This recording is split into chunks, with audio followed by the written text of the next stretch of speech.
Hello everyone, welcome to my channel master English. যে আজকে তোমাদের কল্যাণী ইউনিভার্সিটির আন্ডারে যারা ফিফথ সেমিস্টারে রয়েছে ইংলিশ মেজরের, তারা জানো যে তোমাদের ল্যাঙ্গুয়েজের যে পেপারটা রয়েছে সেখানে তোমাদের ওল্ড ইংলিশ পিরিয়ড এবং মিডল ইংলিশ পিরিয়ড কিন্তু তোমাদের রয়েছে সিলেবাসে ইউনিট 2-তে। চলো তোমাদের আগে সেটা ডিল করবো। দেখো, আমাদেরকে আগে ব্রিটিশ হিস্ট্রি মানে ইংল্যান্ডের সাহিত্যের কিন্তু বিভিন্ন যুগগুলোকে আগে বুঝতে হবে, পিরিয়ডস।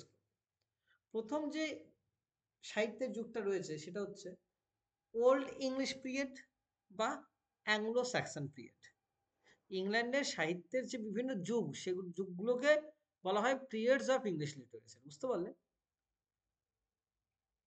এবার প্রথম পিরিয়ডটাকে বলা হয় ওল্ড ইংলিশ পিরিয়ড বা Anglo Saxon period, and the time line is from 450 to 1066। আমরা তারপর দেখতে পাচ্ছি ওল্ড ইংলিশের পরে আমরা দেখতে পাচ্ছি মিডিল ইংলিশ পিরিয়ড, যেটার সময়কাল হচ্ছে 1066 থেকে 1485 বা 1500 ধরতে পারো। এই মিডিল ইংলিশ পিরিয়ডকে আবার তিন ভাগে ভাগ করা যায়। একটা হচ্ছে before Chaucer, age of Chaucer বা এজ অফ রিভাইভাল। এটাকে তুমি আর এক রকম ভাবেও ভাঙতে পারো, যেটা হচ্ছে অ্যাংলো নর্মান বা পোস্ট অ্যাংলো নর্মান। ওকে, এটাকে তুমি আর এক রকম ভাবেও ভাঙতে পারো, যেটা তোমরা তোমাদের পরীক্ষার জন্য অ্যাপ্লাই করবে। সেটা হচ্ছে আর্লি মিডিল ইংলিশ 1100 মানে 1066 থেকে 1250। হাই মিডিল ইংলিশ হচ্ছে 1250 থেকে 1350। and late middle english is from 1350 to 1500. So at first I will look into the detail of old english period, and then I will go through the in-depth analysis of this old english period. চলো প্রথমে আমরা, তোমাদের সিলেবাসে old English আর middle ইংলিশই রয়েছে, মনে রাখবে। Old English এবং middle ইংলিশের পরে ইংল্যান্ডে যে পিরিয়ডটা আসে সেটা হচ্ছে রেনেসা, তারপর হচ্ছে নিউ ক্লাসিসিজম, তারপর আসছে আমাদের রোমান্টিসিজম, তারপর হচ্ছে ভিক্টোরিয়ানিজম, দেন মডার্নিজম, তারপর হচ্ছে পোস্ট মডার্নিজম, এগুলো। চলো ওল্ড ইংলিশ পিরিয়ডটি কি জানবো সবার আগে। This is the first age of English literature. আমরা দেখতে পাচ্ছি তখন গল্পটা শুরু হয় বিফোর 55 বিসি থেকে। বিসি মানে বিফোর ক্রাইস্ট। মনে রাখবে ইংল্যান্ডের অরিজিনাল ইনহ্যাবিটেন্টস বা অরিজিনাল লোকজন কারা ছিল? কেল্টস। এই কেল্টসরা দুটো ভাগে বিভক্ত ছিল, একটা হচ্ছে ব্রাইথনস, একটা হচ্ছে গেলস।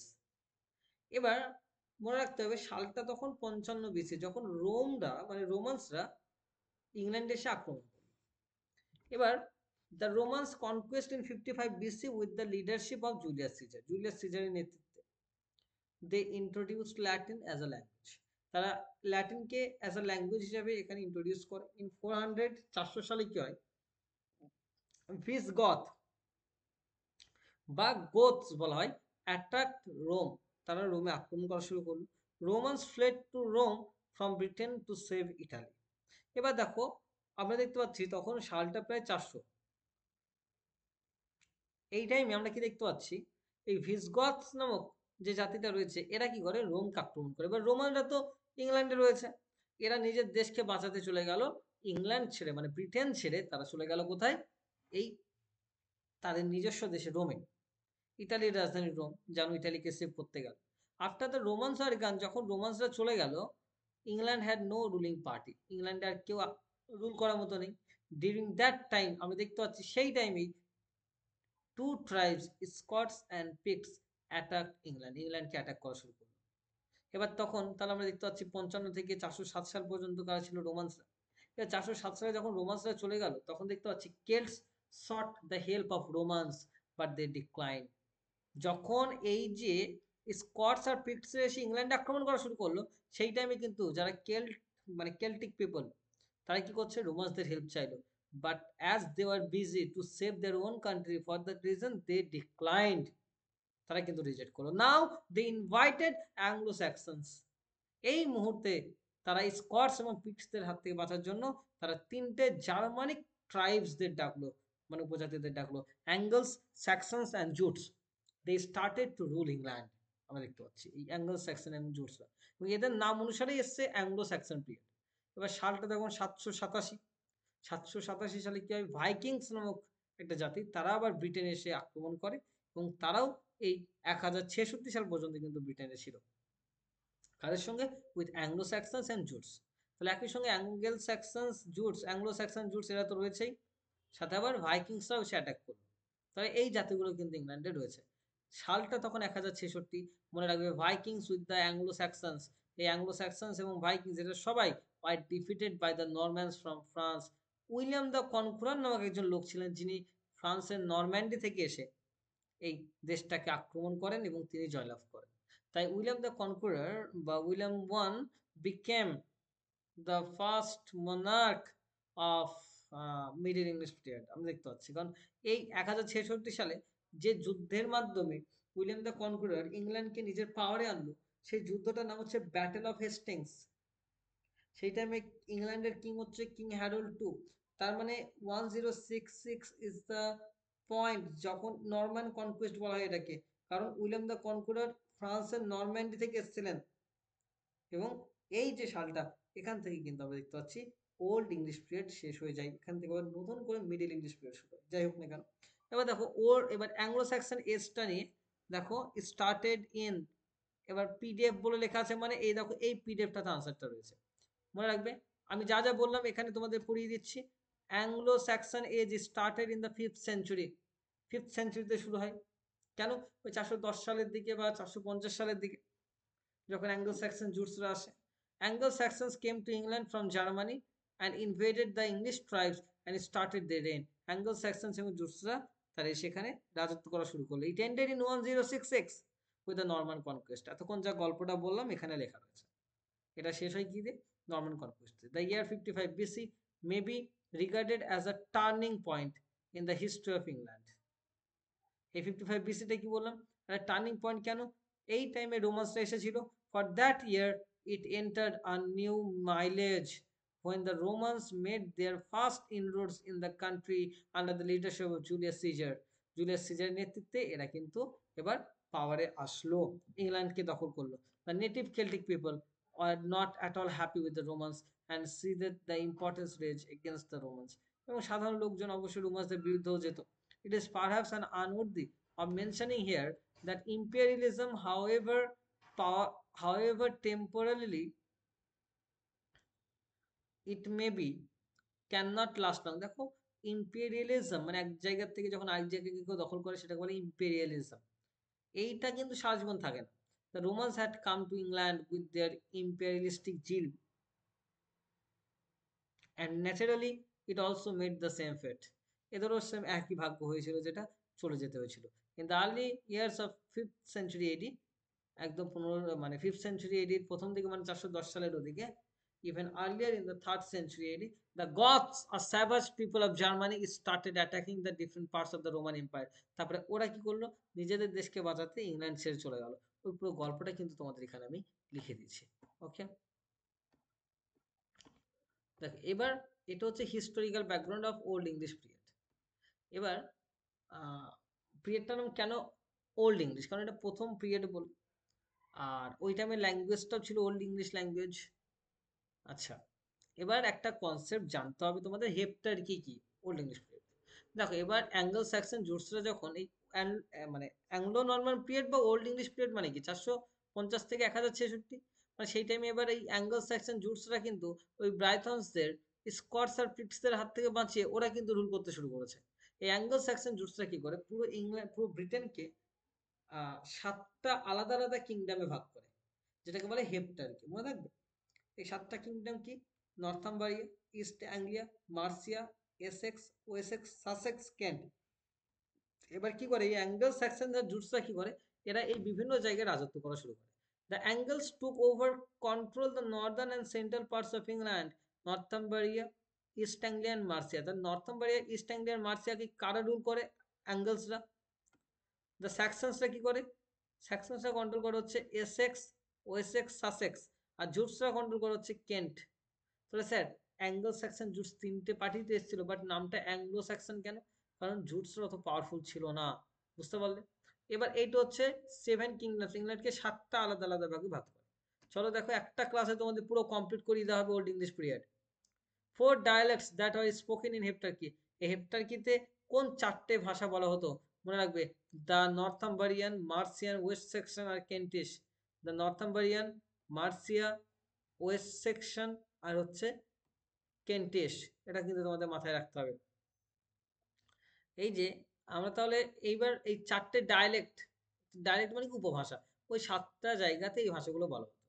এবার ওল্ড ইংলিশ ল্যাঙ্গুয়েজটা কি তাহলে? ওল্ড ইংলিশ ল্যাঙ্গুয়েজ বলতে যেটা বোঝায় সেটা হচ্ছে Latin plus Greek plus Celtic plus Teutonic, এই 4টে ভাষাকে বলে ওল্ড ইংলিশ একসঙ্গে বলে। কেন ল্যাটিন, কেন রোমান্সরা এসেছিল বলে তারা ল্যাটিন ল্যাঙ্গুয়েজ অবশ্যই ইউজ করতো, তাদের ইনফ্লুয়েন্স হচ্ছে ইংল্যান্ডে রয়েছে। গ্রিকদের ইনফ্লুয়েন্স অবশ্যই রয়েছে, কারণ রোমান্সরা গ্রিকদের ইনফ্লুয়েন্স ছিল। কেল্টিক কেন, কারণ অরিজিনাল পিপল তো কেল্টিক, তাই কেল্টিক ভাষাও রয়েছে। আর টিউটনিক মানে কি জার্মানিক ভাষা, যেটা অ্যাঙ্গেল স্যাক্সন জুটস ধরে নিয়ে এসেছিল।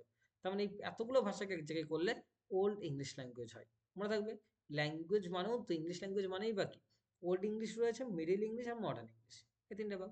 তেমনি ওল্ড ইংলিশ ল্যাঙ্গুয়েজ কাকে বলি? Latin plus Greek plus Celtic plus Teutonic, এই 4টে ভাষার প্রভাব মিলে যে ভাষাটা তৈরি হয়েছে ওল্ড ইংলিশ ল্যাঙ্গুয়েজ। এইবার আমরা কি পয়েন্ট করব? মেজর লিটারেরি ওয়ার্কস, সেই টাইমে কোন ধরনের সাহিত্য তৈরি হতো। মনে রাখতে হবে, সাহিত্য বোঝার আগে বুঝতে হবে কত ধরনের লোক ছিল। 2 ধরনের লোক ছিল, একটা হচ্ছে ব্রাইটনস মানে ক্রিশ্চিয়ানস,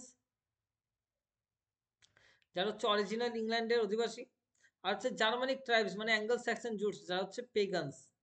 পেগান্স মানে কি? যারা প্রকৃতিকে পুজো করে। এরা কোথা থেকে এসছে? পরবর্তীকালে এসেছিল।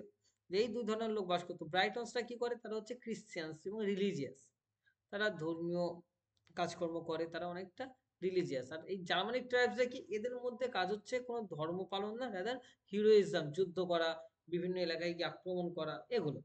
এবার এই দ্য রাইট, মনে রাখতে হবে এই 2 ধরনের যে লোক আছে, এই 2 ধরনের লোকরা তাহলে এই ক্রিশ্চিয়ানসরা যখন বা ব্রাইটনসরা যখন কিছু লিখবে, অবশ্যই কি লিখবে?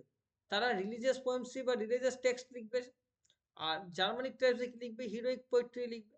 সুতরাং সেই জন্য 2 kinds of poetry, 2 ধরনের কবিতা দেখা যায়। একটা হচ্ছে heroic poetry written by the pagans, আর একটা কি religious poetry written by Christians. বোঝা গেল গল্পটা? এবার প্রথমে কি শিখবো? হিরোইক পোয়েট্রি কাকে বলে। হিরোইক পোয়েট্রি মানে অ্যাঙ্গেল স্যাক্সন জুটসরা এসে কিন্তু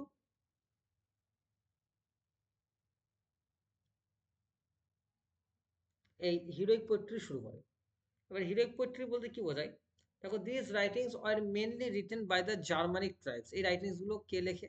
জার্মানিক ট্রাইবসরা লেখে, Angle Saxon Jutes. They did not believe in God, তারা গডকে বিলিভ করতো না। In the writings heroism or chivalry, মানে হিরোইজম মানে কি? ক্ষমতা, যুদ্ধ, পাওয়ার, এইটা হচ্ছে মেন থিম। বোঝা গেল? অ্যান এপিক আর হিরোইক পোয়েট্রি কি? হিরোইক পোয়েট্রি কাকে বলে? অ্যান এপিক বা heroic poetry has been generally described as a long narrative poem. মনে রাখবে, লং ন্যারেটিভ পোয়েম মানে কি? অনেকটা লম্বা হবে কবিতাটা। ন্যারেটিভ মানে কি? সেই কবিতার মধ্যে একটা গল্প থাকবে। অনেক গ্র্যান্ড স্কেল, মানে স্কেল মানে স্টাইলটাও কিন্তু খুব গ্র্যান্ড, মারাত্মক serious. About the deeds of warriors and heroes, এটা কি নিয়ে লেখে? অ্যাবাউট দ্য ডিডস মানে কাজকর্ম, কাদের? ওয়ারিয়ার্স এবং হিরোজদের নিয়ে। It is majestic in both theme and style. Example কি? Beowulf, Widsith, Deor's lament, the Seafarers, Waldere, battle of Brunanburh, the battle of Maldon, এই সব কটা হচ্ছে কিন্তু হিরোইক পোয়েট্রি এক্সাম্পল। এই লেখকের নামগুলো পাওয়া যায় না, অ্যানোনিমাস। এবার আমি আসবো কিসে? রিলিজিয়াস পোয়েট্রি বা Christian poetry. The influence of Christianity came to England with the arrival of saint Augustine's mission around 597 AD. এই সেন্ট অগাস্টিন যখন ইংল্যান্ডে আসেন, তিনি কিন্তু প্রথম এই ক্রিশ্চিয়ানিটিকে এত পপুলার করে দেন। From 7th century we find that the era of Christianity began. Instead of seeking the common to Old Germanic, the Christianized Anglo-Saxons adopted a new world of Latin Christianity, along with the themes and attitudes common to an entire Christian world. Christianity received a warm welcome in England and installed a new spirit in English poetry. Religious poetry কি? Religious poetry মানে কি? এই যে আমরা দেখতে পাচ্ছি original inhabitants এই কাজটা করছে। এইবার ক্রিশ্চিয়ানাইজ অ্যাংলো স্যাক্সন যারা রয়েছে তারা কি করবে? তারা তো গডকে নিয়ে লিখছে, ক্রিশ্চিয়ানিটিকে নিয়ে লিখছে, এই সমস্ত কিছু নিয়ে লিখছে। These are the three significant writers. There are three significant writers. 3জন গুরুত্বপূর্ণ লেখক রয়েছেন as far as the religious poetry of the Anglo-Saxon is concerned. এই রিলিজিয়াস পোয়েট্রিতে কিন্তু 3টে কবি রয়েছেন। কে কে? দে আর বেড, 1 নম্বর কে? Bede, B E D. তিনি কি বই লিখেছিলেন? The ecclesiastical history of the English people, এটা মাথায় রাখবেন। 2 নম্বর রাইটার কি? ক্যাডমন। ক্যাডমন কি? First poet who attempted to write poems on Christian themes, যে বইগুলোর নাম কি? The Genesis, Exodus, Daniel, Christ and Satan. আর সাইনউলফ কি? সাইনউলফ কি লিখেছেন? Christ, Juliana, the Fates of Apostles, ফ্লিন, এগুলো। এইবার some are attributed poems to Cynewulf school. Cynewulf স্কুলের আরো কিছু কবিতা আছে, the dream, Andrew, Phoenix, the descent into hell, Guthlac, the Wanderer, এগুলো। আশা করছি তোমাদের কবিতা বা লিটারেচারটা নিয়ে বোঝা গেছে। এবার আমরা আসবো প্রোজ রাইটিংস কি ছিল স্যার সেই টাইমে অ্যাংলো স্যাক্সন পিরিয়ডে। মনে রাখবে প্রোজ রাইটিং মানে ফাদার অফ ইংলিশ প্রোজ বলাই হয় অ্যালফ্রেড দ্য গ্রেটকে। ওকে,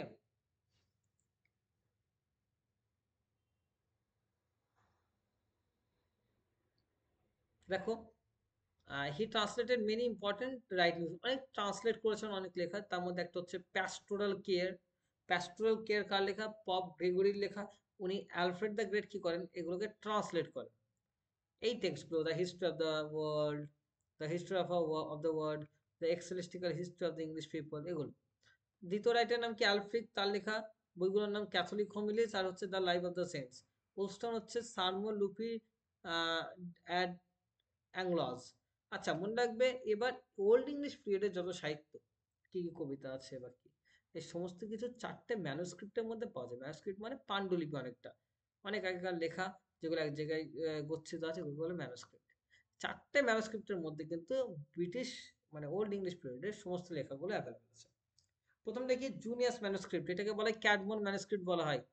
ঠিক আছে, এর মধ্যে কোন কোন কবিতা রয়েছে? Genesis, Exodus, Daniel, Christ and Saturn. 2 নম্বর ম্যানুস্ক্রিপ্টটা কি? দ্য এক্সিটার বুক, এটা একটা অ্যান্থোলজি। হ্যাঁ, এর মধ্যে কি কি রয়েছে? Christ 1, Christ 2, Christ 3। ওকে, এই পোয়েমগুলো কিন্তু এই এই দ্য এক্সিটার বুকের মধ্যে পাওয়া গেছে। The Ruin, the Wanderer, the Seafarer, the Wife's lament, the Husband's message, এগুলো। দ্য ভার্সেলি বুক কি? It is located in the cathedral library at Vercelli near Milan. Milan শহরে এই ক্যাথেড্রাল লাইব্রেরিতে কিন্তু এই ভার্সেলি বুকটা রয়েছে। It contains both poetry and prose, এর মধ্যে পোয়েট্রি প্রোজ দুটোই থাকে। এর মধ্যে কি কি কবিতা রয়েছে? It has dream of the rood, Andreas, Elene, এগুলো। আর হচ্ছে দ্য বেউলফ ম্যানুস্ক্রিপ্ট। বেউলফ ম্যানুস্ক্রিপ্টে তোমরা কি পাবে? এই ম্যানুস্ক্রিপ্টে mainly it is in the British লাইব্রেরিতে রয়েছে, কটন ভাইটালিসে। It is also known as Nowell codex, এদের কি বলা হয়? নোয়েল কোডেক্সও বলা হয়। কন্টেন্স প্রোজ অ্যান্ড পোয়েট্রি, এর মধ্যে প্রোজ এবং পোয়েট্রি দুটোই রয়েছে। Typically dealing with the monstrous theme, কি নিয়ে ডিল করে? মনস্টারাস থিম মানে যে গল্প কবিতার মধ্যে একটা মনস্টার দৈত্য আসবে, যেটা বেউলফে ছিল। ইনক্লুডিং বেউলফ, এক্সাম্পল দিয়ে দিচ্ছি। বেউলফের মনে রাখবে কোনো রাইটারের নাম পাওয়া যায় না, অ্যানোনিমাস, অনেক আগের বলে। সো এটাই হচ্ছে তোমাদের বেসিক জায়গা, যে ওল্ড ইংলিশ পিরিয়ডের এই জায়গাটাই তোমাদের রয়েছে। প্রথমে হিস্ট্রি ব্যাকগ্রাউন্ডটা আমি তোমাদের দেখিয়ে দিয়েছি এতদূর। তারপরে হেপটারিকে মানে কিংডমটা কেমন ছিল। ওকে, তারপরে ওই টাইমে ওই কিংডমগুলোতে কোন কোন ভাষা ইউজ করা হতো, ওল্ড ইংলিশ ল্যাঙ্গুয়েজ কি। ওকে, তারপরে লিটারেচারের দিকটা কি, সেটাও হয়তো আশা করি বুঝতে পেরেছো। তারপরে আমরা যেগুলো দেখতে পাচ্ছি ম্যানুস্ক্রিপ্ট, এই এতগুলো পয়েন্টস নিয়ে কিন্তু আমাদের ওল্ড ইংলিশ পিরিয়ড কমপ্লিট হলো। ওকে, আশা করছি প্রত্যেকেই ওল্ড ইংলিশ পিরিয়ড খুব ভালো করে বুঝতে পেরেছো। আমি খুব শীঘ্রই দেখো তোমাদের কোয়েশ্চেন আনসার দিয়ে দিচ্ছি। ওই কোয়েশ্চেন আনসারের বাইরে কিন্তু তোমাদের কোনো কোয়েশ্চেন আনসার লাগবে না। তোমাদের 2 and 5 মার্কস লাগবে। তোমাদের একদম হাই স্ট্যান্ডার্ড এবং খুব সহজভাবে যাতে নোটসগুলো লিখতে পারো এবং খুব ভালো নাম্বার পাও, সেই সমস্ত কথা মেনটেন করে তোমাদের জন্য কোয়ালিটেটিভ নোট বানানো হয়েছে। দেখো তোমাদের কাছে খুব শীঘ্রই পৌঁছে যাবে। ওকে, থ্যাংক ইউ এভরিওয়ান। আশা করছি ওল্ড ইংলিশ পিরিয়ডটা তোমাদের বোঝা গেছে।